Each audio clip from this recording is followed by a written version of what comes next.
to the National Civil Rights Museum's Imagine an America podcast. Today's episode is how community collaborations impact justice. And our guests are Eric Cumberbatch and Rayshawn Ray.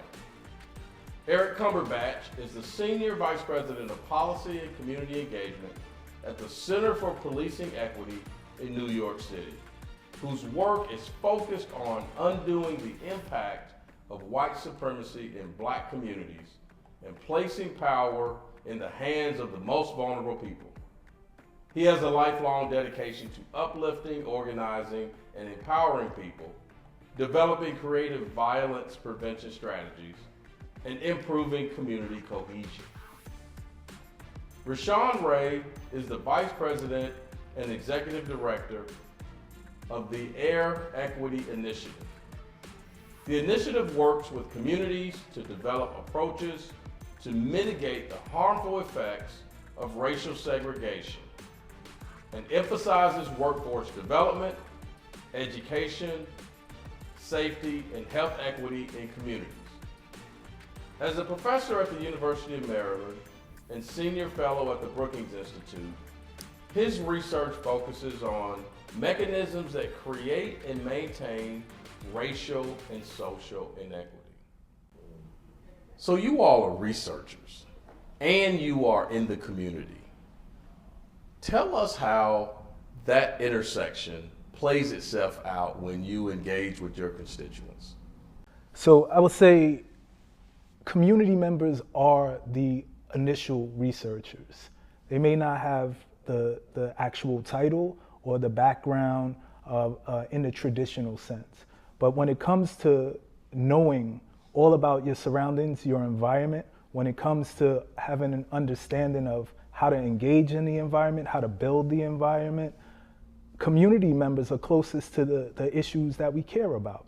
They're the ones that should be brought into the science space to develop their toolkit, to develop their skill set, and be the ones that serve as lead researchers on many of projects that impact their communities.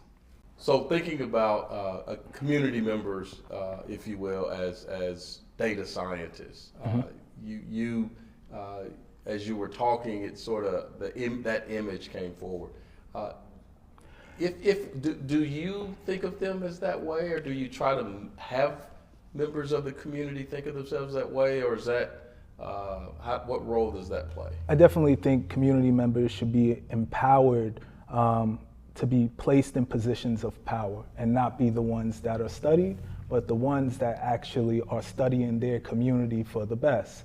I think there's a very unique and innate skill set that already exists that hasn't been validated, that hasn't been necessarily quantified, where folks aren't showing up with the terminology of I'm a researcher or I'm a data scientist or analyst or those things, but their day-to-day actions do reflect that. Yeah.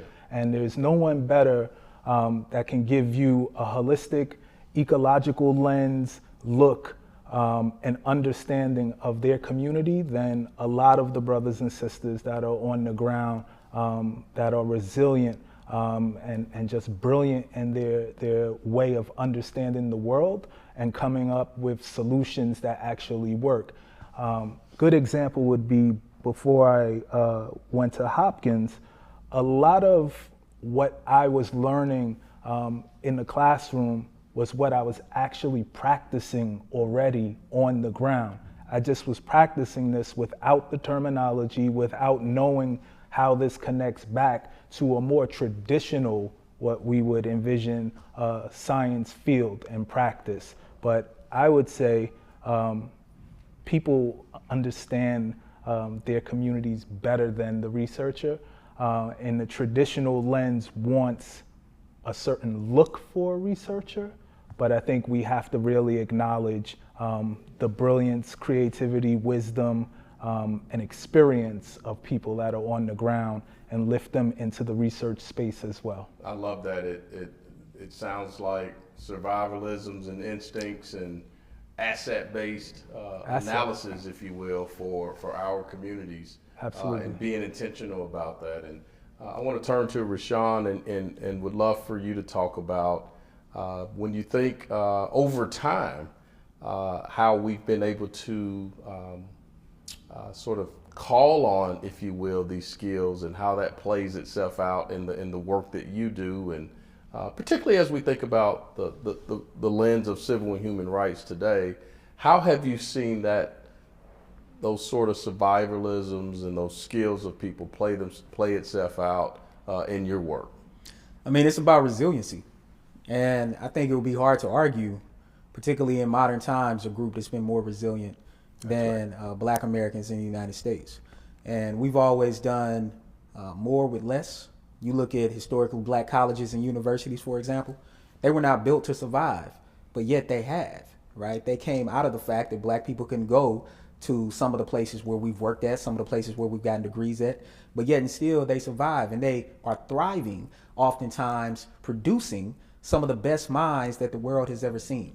Imagine what they would do with equitable resources. And a lot of people know that. And part of highlighting this is thinking about the communities in which they come from, because communities create people. And part of thinking about that is lifting up the assets that are oftentimes missed. And part of what's happening now is what I like to call the Black brain drain, that oftentimes individuals who are supposedly the best and the brightest in communities, and typically that just means they're the most prepared to be ready to take on a particular setup in social institutions such as higher education that were not necessarily built for us. And part of thinking about that then is, how do we deliver those assets back to those communities to lift them up, to ensure that they're in spaces to be successful? So at the AIR Equity Initiative, we fund research, teaching, evaluation, or technical assistance and evaluation in these local communities to lift up these assets, to produce evidence that can help drive policy. And that starts with people. And whether that's people being credible messengers, whether that's people being activists, whether that is the librarian at the library that is showing off books to kids, whether that's the person at the community center that all the kids look up to, who can shoot pool or play basketball the best, but is sitting up reading a book. Those are the type of assets that we want to lift up and that have really created all of us to be here today. No, I appreciate that. And one of the things that I think we do very well at the National Civil Rights Museum is show some of the nuances, if you will, of the movement, of the historic civil rights movement, and hopefully how that can be applied and utilized today. And with that, it makes me think about the dimensions of the movement. So often, what we highlight are the things that I like to describe it being the merger of the head and the heart. And so often when we are talking about the movement, we focus on the things that speak to the heart. One of the things that intrigues me about the work that you gentlemen do and lead is that you're also very intentional about pulling in the work of the head, if you will. And so how you use data and analysis to help people organize and see the richness of working together. Speak to that, if you will, and how that drives your work. Yeah, I think we approach, all of the issues that we care about from a holistic lens, and collaboration is key in that process. We want to have multiple levels of stakeholders. We want to be able to share and leverage assets and resources, especially when you're working with communities that might not be resource rich in that sense. So collaboration is critical. Collaboration is key. I think, what we've seen is, how do we not only collaborate with like-minded partners, but also where there's tension, and really start to dive into those tension points and find out how we could best still practice and utilize. We could be on parallel tracks. We don't have to necessarily celebrate one another, but we could be on parallel tracks that best serve each other towards a common goal. That's great. That's great. I mean, most definitely. I mean, look, data are gold. And part of what data also do is put people oftentimes on the same page in the same book. Part of the problem when we're trying to have conversations with people is people have different narratives. Different groups have different narratives. And oftentimes people are not even in the same book. The data can help us get into the same book and oftentimes on the same page to move forward to have a particular conversation. So part of what we do at the American Institute for Research is we take evidence to use it to drive equity. And we think about these intersections and the holistic way that social life comes together. You know, when we talk about justice and policing, that's not detached from the neighborhoods that people are in. That's not detached from the housing that people live in and the redlining that oftentimes got them there due to segregation. That's not detached from the fact that in those communities, there might be a school that's across the street, or it might be a school that's 5 miles away. Those things structure people's lives. And we want to collect that evidence. We then want to take that evidence and figure out what are the best ways to create prescriptive solutions that are best for everyone. And oftentimes, what it means to be best for everyone is resetting and creating equity points, which means giving people what they need, not necessarily everyone the exact same thing at this point, because there are historical ramifications that have led to where we are today. Yeah, and the combination of what you both said seems particularly important in this moment as, dare I say, the discomfort of talking about policing on any level. It's more than a hot topic. It's a lightning rod, and it can be alienating if not done with thoughtfulness and skill in the way that you gentlemen do it. How do you factor those dimensions in when you are talking to people about how policing can and should be different? Yeah, I think the perception is not off. So folks' lived experience with policing is real, and that's a real story. And they should feel the way they do because they've experienced harm. They've experienced pain, whether vicariously or actually to themselves. So that's a legitimate and most rational way of reacting and responding to a stimulus that causes you harm. The process here isn't necessarily to want to become anti anything. It's more so, how do we redesign what public safety looks like and who actually has ownership in that space? How do we blow out the public safety space?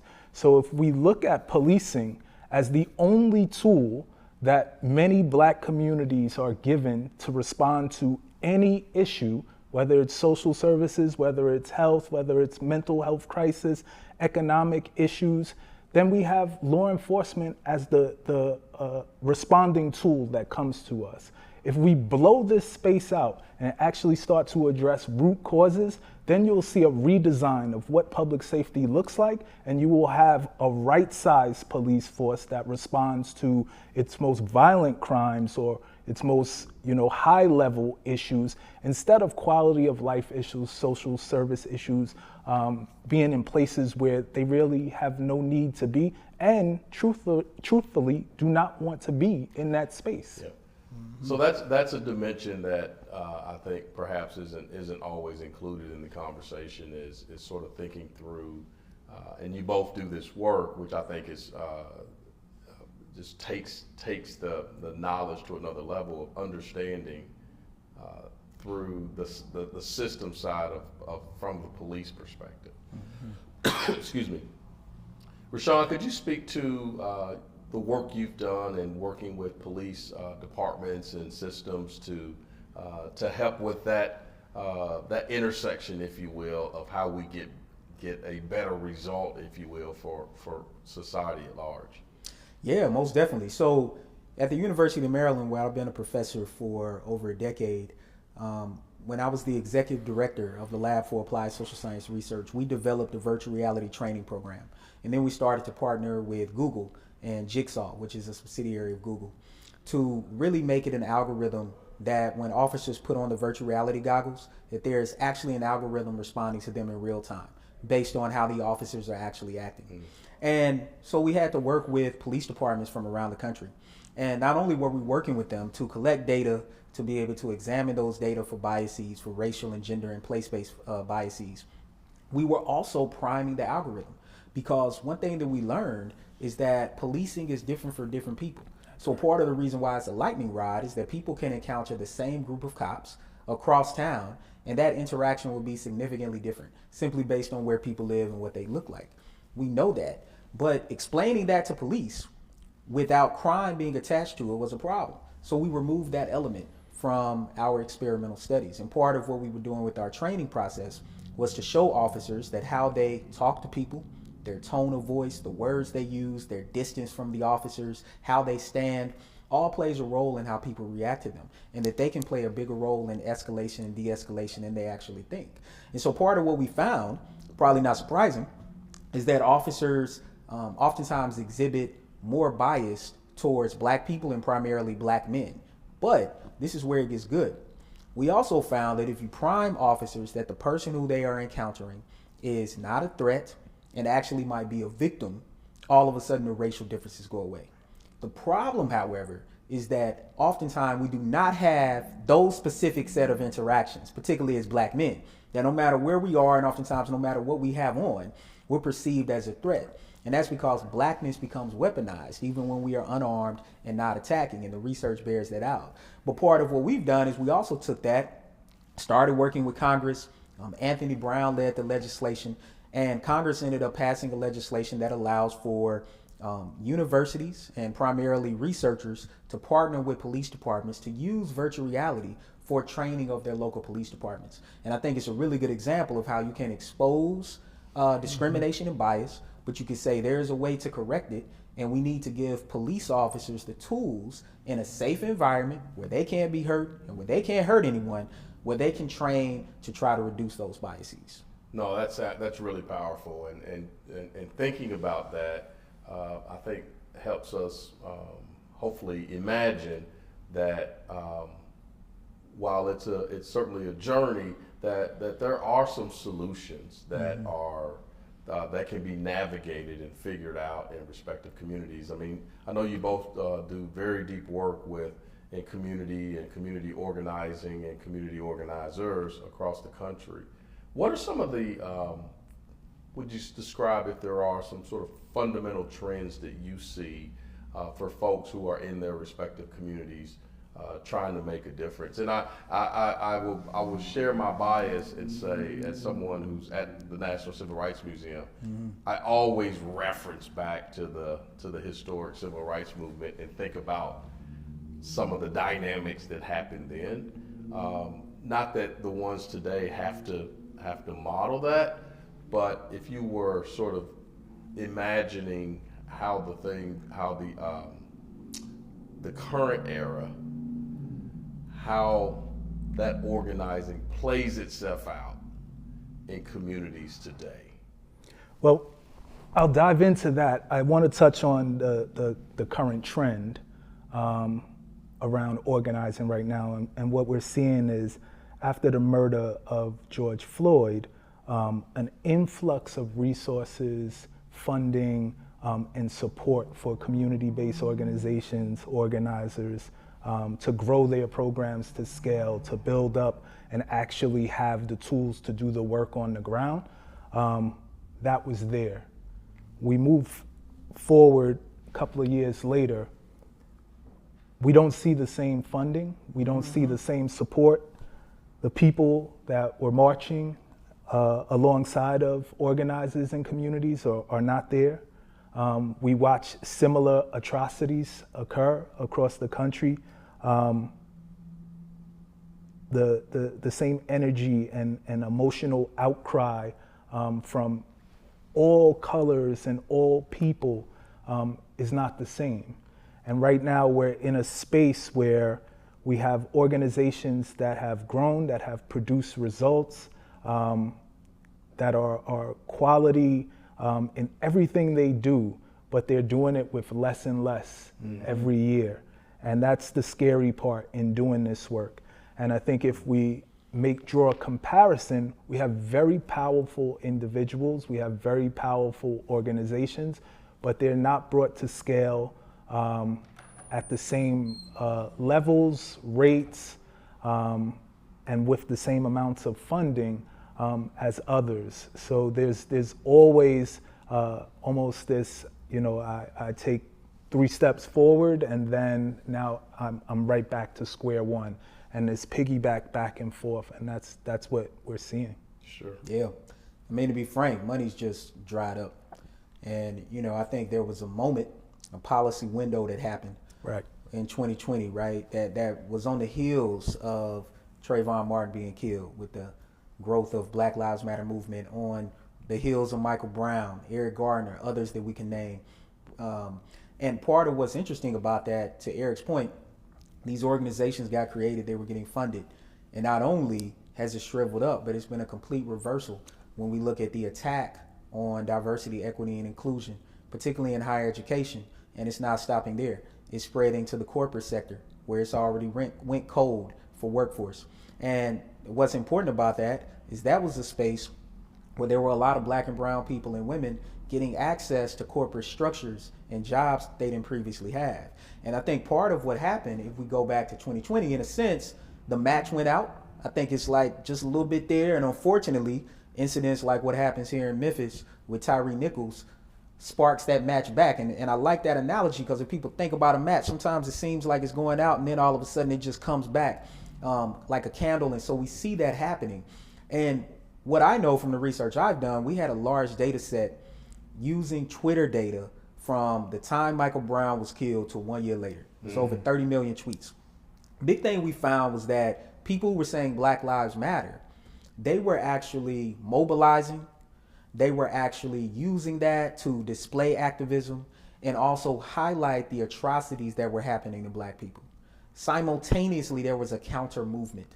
That counter movement was not all lives matter. That seemed to be something that kind of part of the media kind of helped create as an alternative, but it was actually called TCOT, Top Conservatives on Twitter, which is this kind of amalgamation of conservative viewpoints that came together that has led to these responses. So for example, one thing we know is that when the Ferguson report was issued, showing egregious forms of discrimination in Ferguson, Missouri, where Michael Brown was killed, because that was systemic, right? He was just the catalyst of it. That simultaneously, TCOT was mobilizing to dilute people paying attention to that report and using it. And part of what social media has done, it's been great for mobilizing, great for seeing things, for highlighting top level trends, but not for going really deep, even though people take that and they mobilize offline. But to your point about the civil rights movement, there are a lot of things we can learn from it, including the importance of teach-ins. And I think currently people are starting to realize that, because the gap is not in the mobilization, getting people to protest. People have figured that out. It's about taking that mobilization and protest and turning it into policy, turning it into real political power. Yep. And I think that's where the gap is. And the civil rights movement did that great. And I think people now, interestingly, now that the money is shriveling up, you have a lot of organizations who are saying, okay, maybe we need to consolidate resources. And they are actually coming together to have conversations to think of what are our policy priorities that we can put in place, and what can we learn from people who are in different sectors, so that then we can have these teach-ins to learn how to apply for grants, to learn how to write legislation, to learn how to step into the lion's den and work with people who across the aisle who they may not want to. I mean, for Eric and I mean, we interact with police officers on a regular basis. And there are people in the activist space who might believe similar things to us who would never walk into those spaces.